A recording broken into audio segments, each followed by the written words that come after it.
Well, thank you for doing this, first of all. No, thanks for talking to me. Absolutely. All right. To begin with, I just wanted to ask you a fun question. I don't know did you go to the movies as a kid, and if you did, were there any films or actors that were particular favorites or influences for you? Well, as a kid, when I went to the movies, in the movies themselves, like at the theaters, Arnold Schwarzenegger is probably the biggest influence on me because, Arnold put out so many awesome 90s cheesy action flicks, like specifically Last Action Hero. I remember seeing and being obsessed with, and of course T2 and stuff. But Last Action Hero came out, I think, a couple years after that. I remember seeing it. I think they didn't really inspire me to want to be in movies, but I just loved them. Those experiences were so great. I remember seeing a movie actually with Jake Lloyd and Arnold Schwarzenegger, and Jake I got to know later, with Arnold and Sinbad, called. Basically, they had to go get the same toy for their kids, and it was like this Christmas movie that I saw, and I was obsessed with it. I mean, those are the experiences that I have distinct memories of coming home and going like, oh, I want that toy, or I want to be the hero. And then Space Jam definitely was a profound influence when I was younger. So my taste wasn't very. It's funny, like that was my taste up until I was like 10. Then when I was like 11 and 12, my parents started showing me, because I started working, and they were like, if you want to do this, we're going to start showing you good movies, just so you don't think Space Jam is is the peak. Is the peak of American cinema. So they showed me a film shot by the same DP, actually, an extraordinary DP named Michael Chapman, who did Taxi Driver and Raging Bull, and I started watching all those, and like Clockwork Orange and Deer Hunter, and watched a lot of those really young. But prior to that, it was just the awesome 90s experience. And you mentioned, I guess I had seen it was around 9 that you started doing this yourself, and so I wanted to ask just what was it that motivated that? Was that, was it something that you saw, something that you heard, were you encouraged to do it? How did you end up doing it, and when did you then know that it was something that you wanted to continue to do? I went to an acting class when I was like 9, about 9, maybe 8 or something, because I was very shy, and a friend of ours suggested my parents take me to an acting class because he saw that I was really shy but really animated by myself. And my parents are athletes, so they really didn't know anything about that world, but they were of the opinion that they wanted me to be doing something. And they tried to get me to figure skate, and I was terrible. They tried to get me to do karate. I was terrible. I did soccer. I was terrible. So I did all these sports and was bad at them. And they took me to this class just to take up my time, and I loved it. And I specifically expressed that to them, that I loved it. And my mom was particularly supportive because she said, great, if you're going to do this, if you're going to go every week and study the lines they give you, then it's something that I'll take you to every week. And she took me, and then the acting coach suggested I go on auditions. And she wasn't quite sure, but she knew that I loved it so much, so she took me to those, and it kind of went from there. And I'm just so grateful to her because she really supported. She took time off her work to obviously drive me around and take me to this stuff because she knew I loved it. And then at a certain point I told her that because they were all commercials, and then I told her that I just didn't want to do that. That wasn't something that I felt was what I wanted to do. And she was like, fine, if I'll either find, we'll find out if there's something else you could be doing, or you won't do this anymore if this isn't what you want to do, And then I ended up getting an agent and doing TV and movies and all that. But that's kind of how it started. With those early years where I saw it was a lot of TV and then also getting into films. Yeah. A lot of journalists look back and say about somebody, here was their big break, here was as you look at your own filmography and just think back to it, what was the thing or things that sort of began to take it to another level of seriousness? Well, I was very lucky. When I was 10, I worked with Albert Finney on a film called Delivering Milo, and even though I wasn't very conscious of what I was doing, I remember watching him and thinking how great he was. But I sort of wasn't aware of myself yet as kind of how to do everything was so instinctual, like I don't even remember what I did in terms of working on it. I probably just learned my lines. Mm-hmm. But the biggest thing that was I think quite significant and kind of affected me profoundly was doing the film Hearts in Atlantis with Anthony Hopkins and Scott Hicks directing, and being around the late Piotr Sobocinski, who was an extraordinary DP, and seeing them work and collaborate, obviously not collaborating, but working with them and being influenced by them was tremendous. I mean, that was just the first time that I realized that there was a lot going on in this cinema world, and a lot of kind of magic can be accomplished. I mean, the only time I've ever been on a set where there was pure silence, where not, because sometimes you're doing a scene and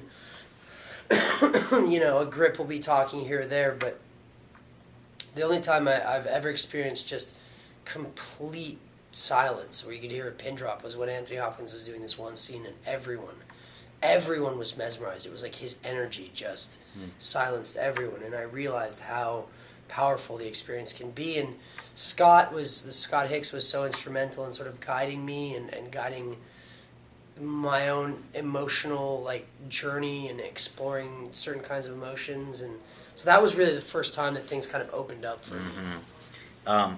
Then there's, I guess if I'm looking at the years, and I think you could almost say maybe the last 4 or 5 years, something like that, where it's really taken off. And not that it wasn't going well before, but I just, particularly, I wonder, just from Alpha Dog to Charlie Bartlett to Star Trek to Terminator Salvation, just the sort of public's consciousness of what you're doing has increased a lot, I think, in the last few years. Is that the way you perceive it from your more important perspective? I don't know. I mean, I guess, I've had more opportunity. Like Alpha Dog was another one of those experiences that those really, that character was just so heartbreaking, and I think from after a certain age, things just got to be a lot more serious and a lot more emotionally taxing, in different ways. Not that they weren't before. Like Hearts in Atlantis was a very dramatic film, and it was extremely emotionally taxing. And then, I did a couple other movies, and House of D and Fierce People were also really emotional. But something happened kind of after Alpha Dog where it was like I really consciously started, working on characters more than I had before. Because I'd always map out characters, and I'd map out, obviously, how they were doing emotionally. But then, specifically with Charlie Bartlett, I was like, all right, this job is about creating characters, and exploring characters and figuring them out.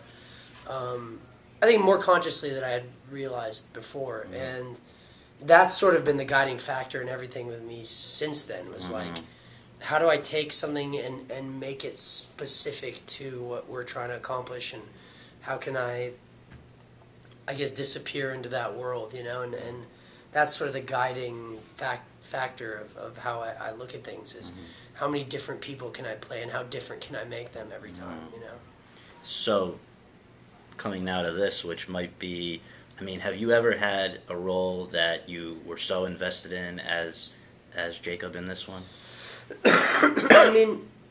I like to think that I'm extremely invested in every character, For example, the Beaver, I was particularly invested in because a lot of the issues brought up by that character were really heartbreaking to me, and maybe clit. That's interesting. They clit a little closer to home.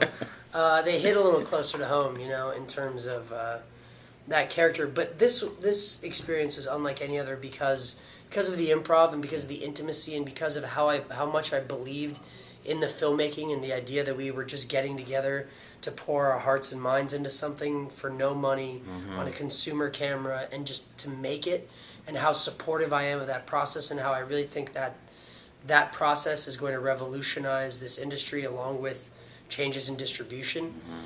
But specifically, of course, the emotional journey that Felicity and I went on,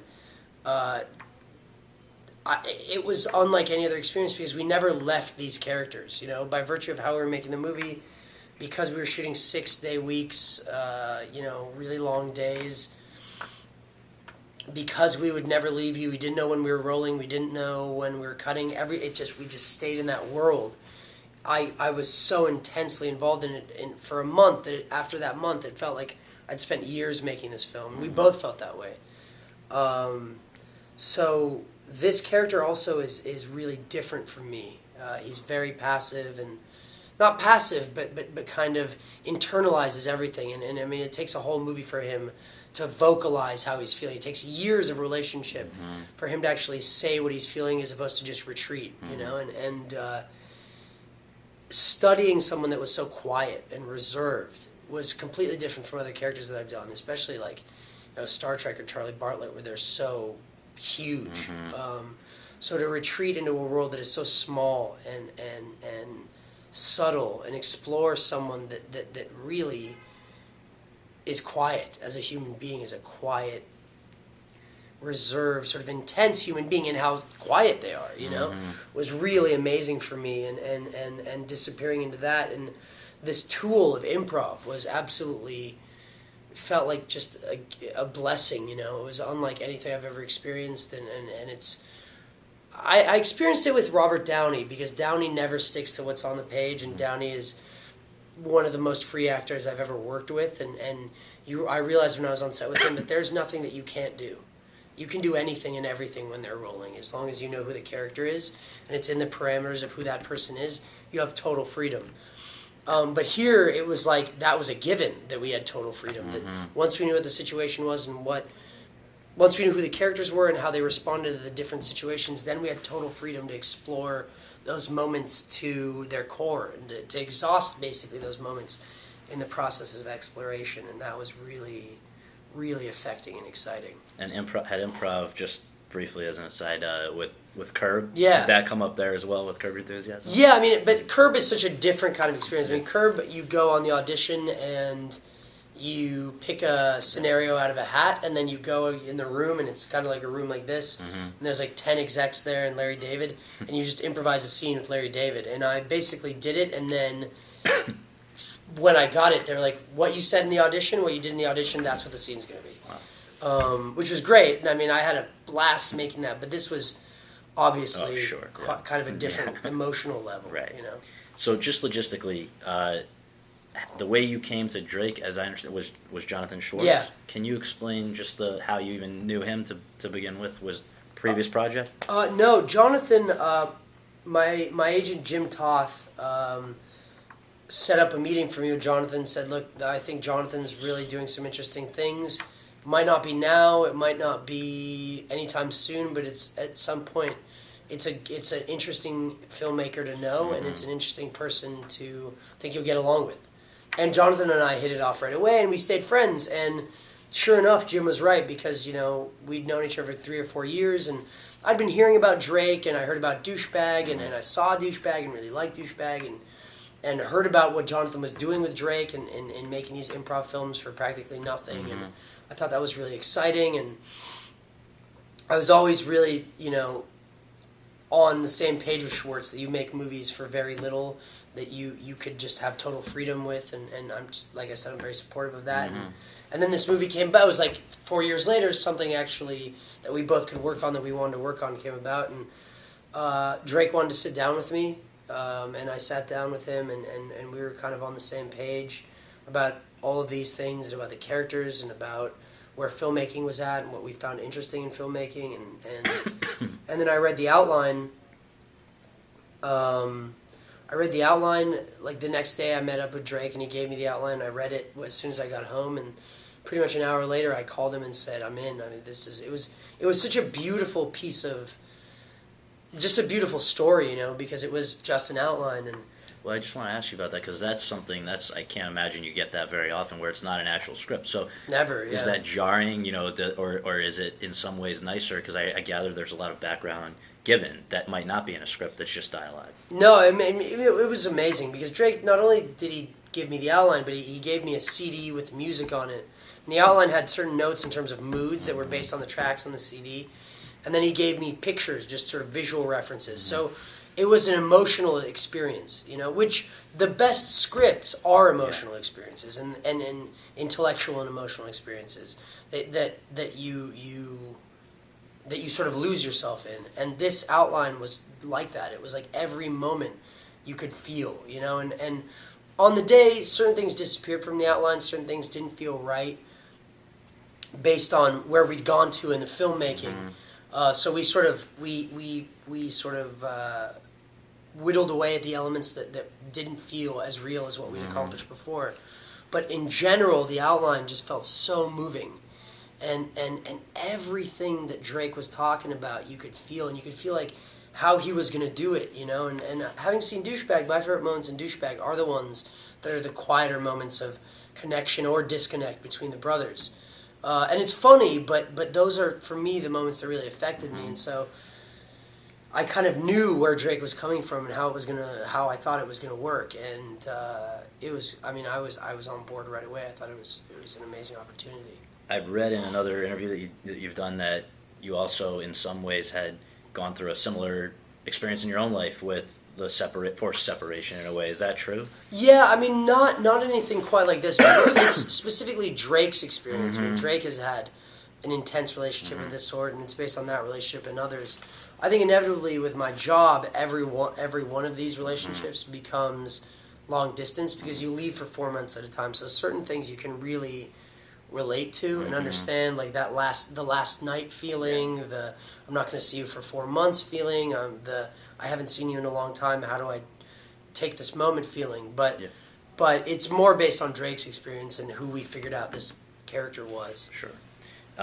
And obviously this movie is nothing if there's not chemistry, so I have to ask, just in terms of, since you were the first on board, what role did you, and how involved did you get with the decision about Jennifer and Felicity when those came about? I guess you knew Jennifer. Yeah, already. Jen and I had worked together on The Beaver, and I thought she was awesome. And Schwartz asked me if he thought, Jen would be interested, and I said, well, it's a really interesting project. I'm sure if you told her it was an improv film, she'd be down, and she was.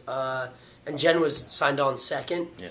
After sitting down with Drake. And then Felicity, I mean, I am not the kind of person, I don't think I have the authority, nor should I have the kind of authority where I sort of say, well, I think it should be this person or that person, you know?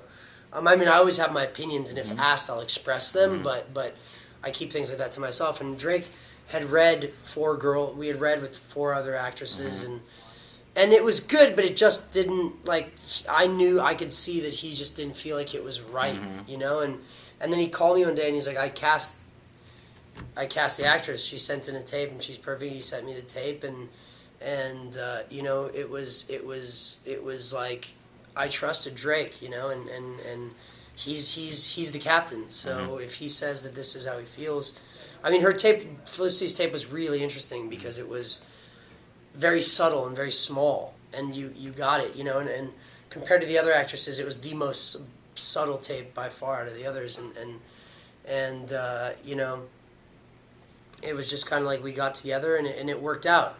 And I'm sure Drake was a little nervous because it just happened to work out. Yeah, you know? I mean, you guys would have been in trouble, I think, but just a bit, yeah. And how soon? When did you know that it was going to work out? Was there a scene or a moment or something when you guys knew you clicked? Well, we connected pretty much right away. We had dinner at El Cholo in Santa Monica, and and I was at the bar like having a tequila, and Drake came in, and we were kind of sitting there, and then Felicity came in, and there was that like awkward, hey, we're gonna like embark on this really intimate journey moment, and then we were just like sitting there, and I felt like I could make Felicity laugh, and I felt like suddenly things were getting easier, and we hung out the next day before rehearsals, because we started rehearsals the next day. We had dinner, and the next day we were into intense rehearsals. But before rehearsals, I picked her up, and we went to a bookstore and just hung out. And then in the rehearsal process, it got more and more and more intimate between the 3 of us, because we'd meet at like 3 and go till 3 in the morning. And you could feel like us learning about one another, us learning about Drake learning about us, and most importantly, us learning everything about these people, and learning exactly how much we were willing to share with one another as these people, and the comfort level, and the trust that we had to have for one another. And the lines just disappeared. It was like suddenly we transformed into this world, and then from the rehearsal period on, it was Jacob and Anna, and like we didn't leave, you know.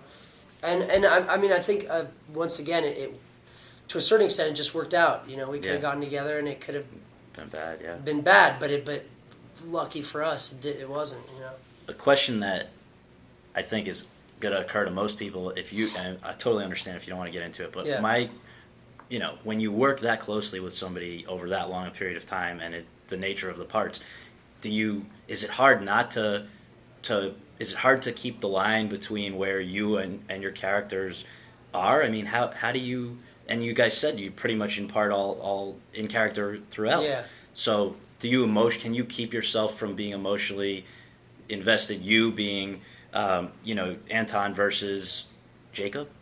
I think the thing is you disappear within those people, and those people are madly in love, you know? You literally leave your own life for that period of time. I don't remember. I was dating someone at the time, and I saw her once that whole month. And when I saw her, I remembered what I loved about her and what we had.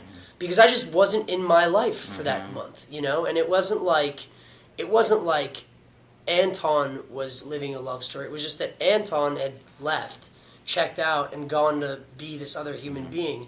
And that human being was going through something for a month that was actually years condensed into a month. So it was very intense. So it was like there just was no me. It was like the me in my life. I didn't see my friends. I didn't see my girlfriend. I live at home, but I barely saw my folks. You know, I'd come home. I wouldn't want to talk about it. My mom would be up, and I'd be like, hey, I'd be tired from work. I'd just have a quick bite to eat and go to bed. So it was just, I spent all my time as Jacob. And Felicity also, being completely disconnected from her life in England, spent all her time as Anna. And it was like, we were just these two people. And because Drake could be rolling at any time, some things that are in the movie are just us being us, but it's really us being these people. So it was like, as opposed to the lines being blurred, that line wasn't there because I wasn't there anymore. And was that month shot chronologically? Movies usually aren't. So I wonder, could you really emotionally build up to having to, going through what your characters were going through? Well, yeah, I mean, by virtue of the budget and the way everything's structured, it wasn't shot chronologically. Luckily, we shot the dating, that honeymoon period, their first dates, Santa Monica, their very first date, their meeting, pretty much in the first week, which was the best because we got to get that out. And then everything else, but we had mapped everything so intensely in terms of, where they were each year. Originally, the outline, which I'm so glad the film doesn't because the film feels even more like an emotion. But the outline had year 1, Jacob and Anna, year 2, such and such. So when you take it out of the film is just overflowing with emotion. But in the outline, for practical purposes, it helped us tremendously because we would map out each year in terms of physical and emotional changes very specifically. So we could then jump back and forth. Yeah. Just winding down, I have to ask you maybe 2 more things. That's right. Yeah, no worries. First of all, I read, and there's obviously a lot of bullshit out there, so who knows what's true, but I read that you put on weight for the part. I did, yeah. Why? What was the motivation behind that? It's funny. I remember one of my first meetings with Drake. We went and had breakfast, and I just said to him, "Look, I think I want to put on weight," and he said, "Sure." And I said, "Just because I want Jacob to feel as real as possible." And Felicity is so stunning, that to have her be with someone that just feels more. Just not actory, like the visual perception of actors in Hollywood is like they're all in shape. Like most movies, especially certain kinds of movies, require actors to be that way. But this wasn't that kind of a film, and it allowed you to transform and also show him aging, showing him getting tired, and the hair, the physical changes are as much a part of depicting the emotional changes as anything. And so I think when you meet him. And you see that Jacob is not Simon. Simon's kind of the perfect guy with the perfect body and haircut and clothing and everything. And Jacob is just this human being that she is madly in love with, regardless of that sort of superficial perfection.